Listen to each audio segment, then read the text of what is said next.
एक भिखारी किसी किसान के घर भीख मांगने गया। किसान की औरत घर में थी।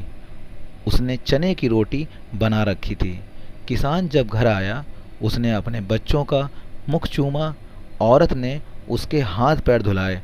उसके बाद वह रोटी खाने बैठ गया। औरत ने एक मुट्ठी चना भिखारी को डाल दिया। भिखारी चना लेकर चल दिया। रास्ते में भिखारी सोचने लगा, हमारा भी कोई जीवन है। दिन भर कुत्ते की तरह मांगते फिरते हैं, फिर स्वयं बनाना पड़ता है। इस किसान को देखो, कैसा सुंदर घर है।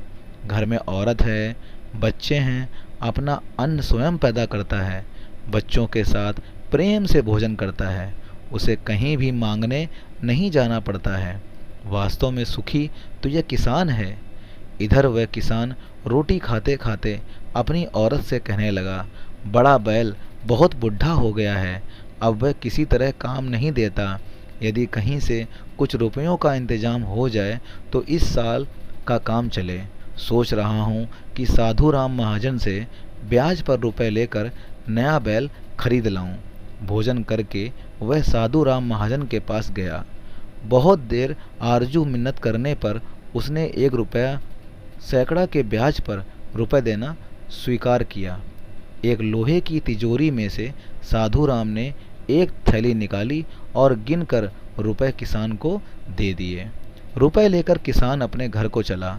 वह रास्ते में सोचने लगा कि हम भी कोई आदमी हैं, घर में 5 रुपए भी नकद नहीं है।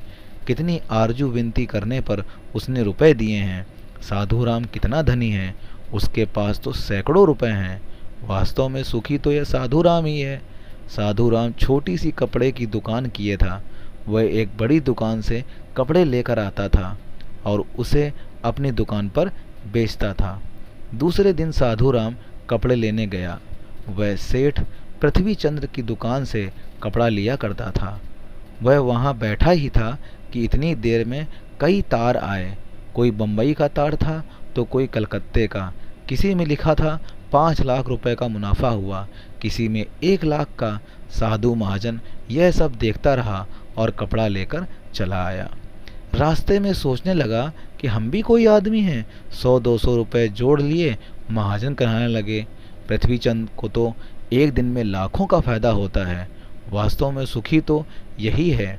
उधर पृथ्वीचंद्र बैठा ही था कि इतने में तार आया कि 5 लाख रुपए का घाटा हुआ है।